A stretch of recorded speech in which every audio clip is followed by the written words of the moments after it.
are changing, we're flying high, creating a complaint-free world, no more. Let's talk about how to stop worrying about things that are going to happen in the future, which of course, ideally, we're only worrying about things.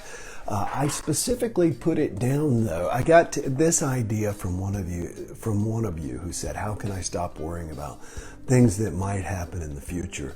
So let's revisit this concept of worry and remember that worry is a natural thing. It is something that human beings do. Human beings have a prefrontal cortex, which is out here. It is the thing that has allowed us to band together into groups. It has allowed us to think about the future and to prepare for the future. Most people don't think about the future. Most animals don't really think about the future. They are driven by instinct. Animals know in the fall to have different behaviors because the days are shorter. That's why they move, the birds, etc. Human beings, we can actually think and plan for the future, and that is what worry is designed to do. Worry is for us to think about what might possibly happen, to do whatever we can about it, and then ultimately to let it go. Unfortunately, it's the let it go part that we struggle with. We do the preparation sometimes. Sometimes we don't even do that. We just worry about it. We just keep going on. Worry is like elephant insurance. I've said this before. There's an old joke about I don't even remember the joke well, but there's a joke about a man selling elephant insurance and wild elephant insurance. And he's trying to sell it to another man, and the other man says, why would I need wild elephant insurance? There's no elephants within 10,000 miles of here. And the guy says, well, that's how good it works, something like that. Anyway, worry is like that. It's supposed to keep things away from us, and because unfortunately we have worried in the past, and then we have either moved successfully through the things that we've worried about, or the things that we have worried about have not come to pass, okay? Because of those two things, either we've moved successfully through them, which we all have, we've moved through 100% of the things we've experienced thus far, or the thing have not come to pass. So our egos have convinced us that worry actually serves a benefit, that worry actually is like a vaccination, that worry keeps things from happening.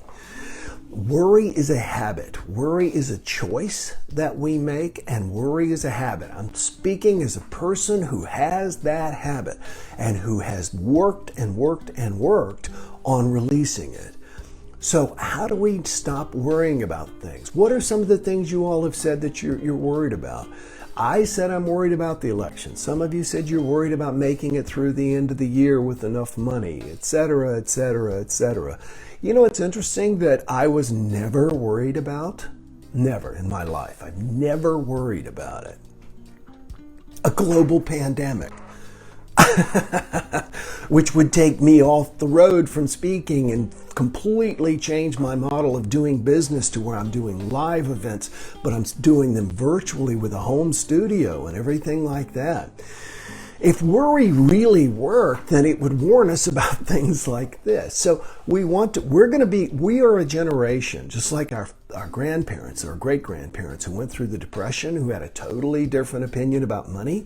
This is going to scratch our record when it comes to disease and to healthcare going forward. So we are going to be more prepared because we've actually been through this going forward. It's going to be more of a thing for us.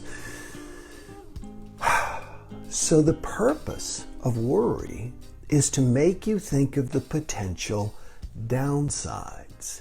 Then you can plan for them and you can let them go.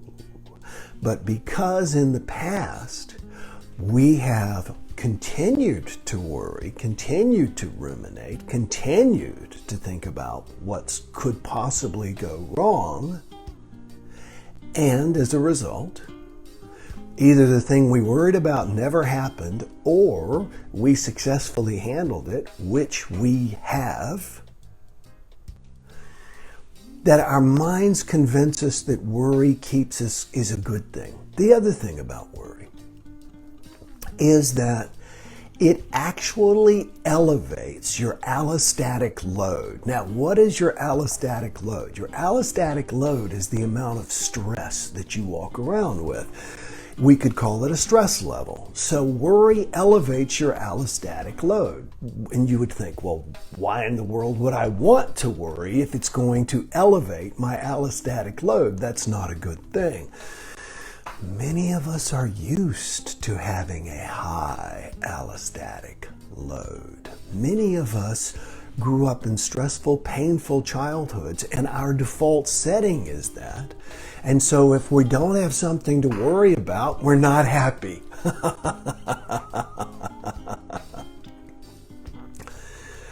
As I was thinking about this morning, we spend so much time thinking about what might happen. I have a very good friend, and I remember she used to have these two poodles.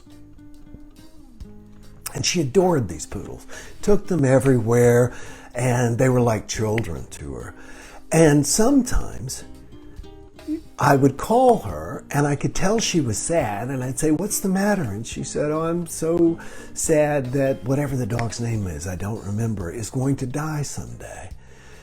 Now, the dog was maybe 4. And of course the dog was going to die someday. The dog didn't know that, but she knew this. And she literally would work herself up crying about it, and there was absolutely nothing she could do about it. Worry is a habit. Can I say that again? Worry is a habit. And if you didn't catch me the first 2 times, it's a habit. It is something that we do habitually. And we can break habits, but we have to actually put forth the effort to change the habit. So, here's my suggestion for you. If you're really wanting to change the worry habit, pick one thing that you've been worrying about. Many of you have named a variety of things. As an entrepreneur, if you think about it, which is what I am, I understand the worries about finances for your business in the past especially, and your employees, and also your family, and taking care of yourself. And I used to worry about money all the time. So much so that I would never want to check my bank account because I was afraid of what it might be. So you know what I decided to do? Face that worry and commit to checking my bank balance the first thing I do every single morning. Every single morning. Brian Tracy says, do the thing that you fear, and the death of fear is certain. If you've got something that you're worried about that you can address it as quickly as you can and put it behind you. We often think that we're going to wait until we feel like it, or we're going to wait until it diminishes. Wait until we feel like it, we never do. It doesn't tend to diminish. Most things tend to increase.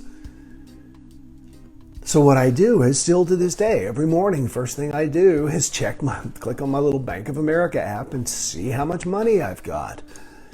And you know what I realized doing that? I have never, ever struggled financially in my life as nearly as bad as I'm worried I'm going to. Now, my ego says, well, it's because you worry that that's happened. Nonsense.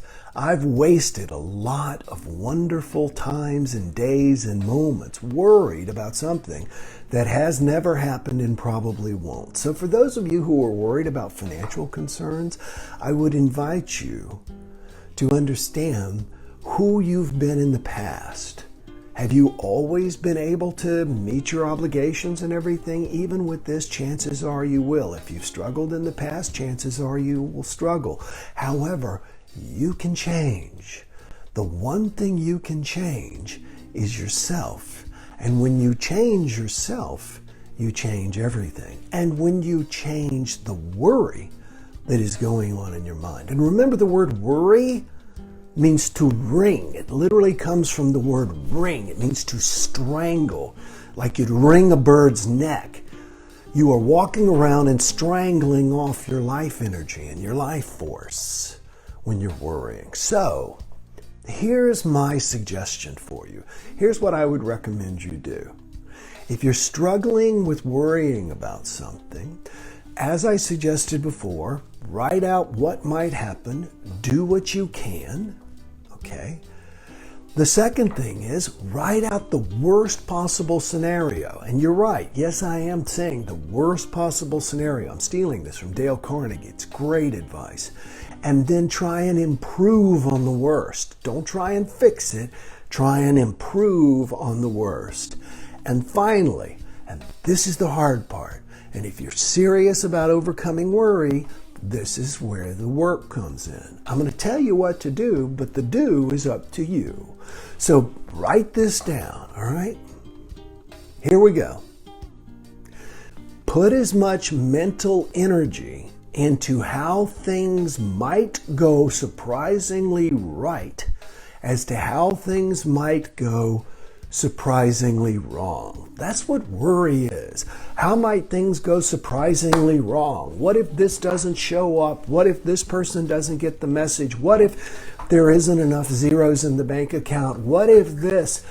And then you begin to say, what if it goes the other way?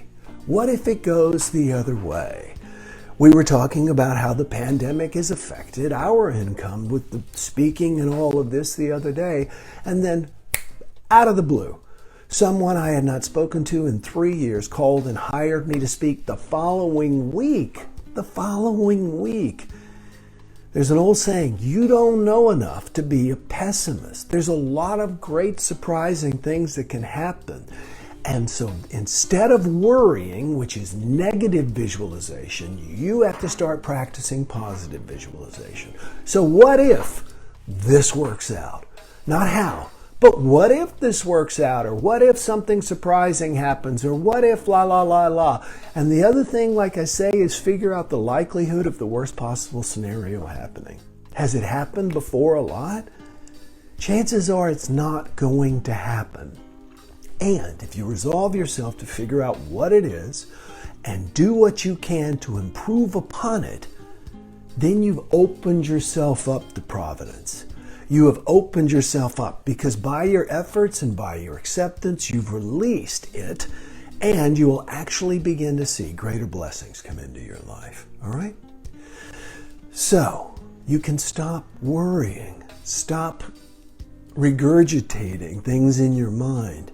If you first and foremost address them, figure out what you can do to improve the worst possible scenario, and most importantly, invest as much mental energy into the possibility of things working out as things not working out. That's where you can shrug your shoulders and go, man, this guy's crazy. No, this is brilliant ideas that I'm giving you. Don't write it off. It's hard, but it's worth it. If you're serious about giving up exercise, you've literally got to change the tide of your thinking. Let me go back real quick, take a look. There's so many messages, so many people. This is awesome. Natasha says this is good. Cynthia Belt-Barcher is here. Rhonda Frazier, Phyllis Ferguson, Sandy McCann, Beatrix Gonzalez, Mary Ray. I don't know why I'm tipping my glasses back. I'm not wearing my trifocals. Oh my gosh, you all can see. Linda Farrell, Lucy, Natasha, we can break habits by putting forth the effort. Yes, we can, and we have to put forth the effort. Remember, Mark Twain said, you don't break a habit. You coax it down the stairs one step at a time. So you don't immediately break the habit. First, you become aware of the fact that you are indeed worrying. And secondly, you dare yourself to come up with a positive outcome. What's the worst that can happen? What's the best that can happen? What's likely to happen? Good questions, Jennifer.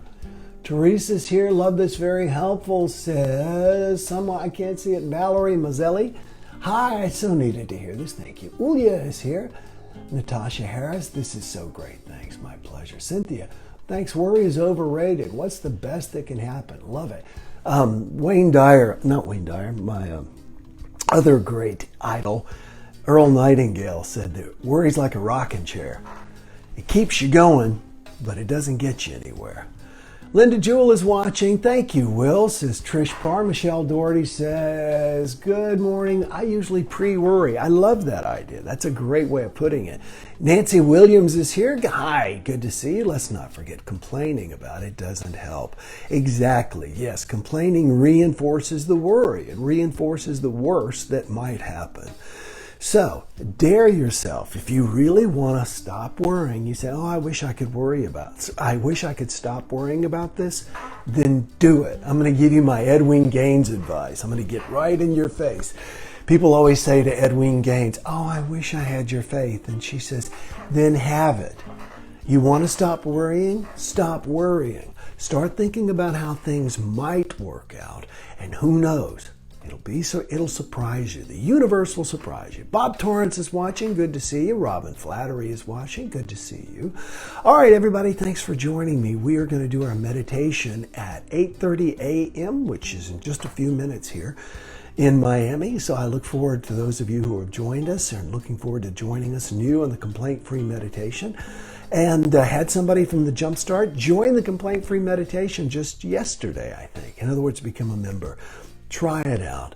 Complaintfreemeditation.com. What does that mean? Literally, I'm going to turn these mics off, have a sip of water, etc. And then we're going to sit here and we're going to do a deep, powerful, relaxing meditation. And for those of you who are members, and I know a bunch of you are, you know the benefit in this. And for those of you who are not, check it out. Complaintfreemeditation.com. Join us live, all right? And if you don't meditate with me, meditate with somebody. Watch one of the free YouTubes or something like that. I don't care. I care that you learn to discharge that negative energy in your body. And more importantly, if you want to stop worrying, you have to first teach your mind to sit and stay before you can teach it where you really want it to go. And the number one response, side effect from the people who are in the complaint-free meditation program is more calmness and less worry. So begin to meditate. Establish a meditation practice. All right, enough preaching. Enjoy today. Make it a great day, and I look forward to being with you again tomorrow. Bye-bye. No more complaining people. Their lives are changing. We're flying high, creating a complaint-free world. No more.